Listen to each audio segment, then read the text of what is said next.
Bridge and रूप company मामलें सामना को आसी एक चिठी। यह चिठी ब्रिज एंड रूप कंपानी पक्षर लेखा जाइए। विष्णुपद सेठी को कंपानी दुई अधिकारी चंचल मुखार्जी आउ जड़े बीके सिंह भेटा लगी कंपानी तरफ अनुमति मगा जाइए।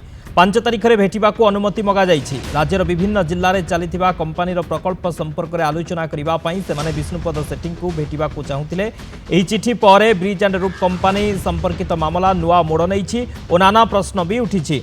गतकाली सीबीआई रे हाजर होते एक तारका होटेल रिजनल मैनेजर तेज अभियोग होता जे टेंडर न करी विभिन्न स्कूल उन्नतीकरण काम ब्रिज एंड रूप को दि जाइथिला।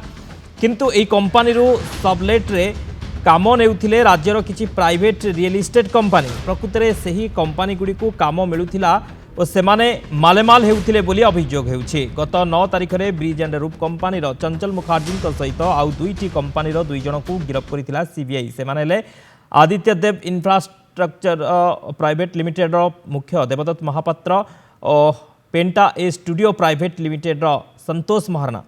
तेरे 10 लाख टंका भी जबत होता। गत अक्टोबर 19 तारिख में विष्णुपद सेठी अनुसूचित जाति और जनजाति विभाग प्रमुख सचिव भाव 4टी केन्द्रीय पीएसयू संस्थार मुख्यों को चिठी लिखि राज्य सरकार अधीन आवासिक आश्रम स्कूल उन्नतीकरण कार्य करने संपर्क में अवगत कराइथिले। ये 4टी संस्था को मोट 361 कोटी टंका कार्य करने निमंते प्लान और डिजाइन प्रस्तुत करी विभाग में दाखल निमंते चिठी रे उल्लेख करथिले।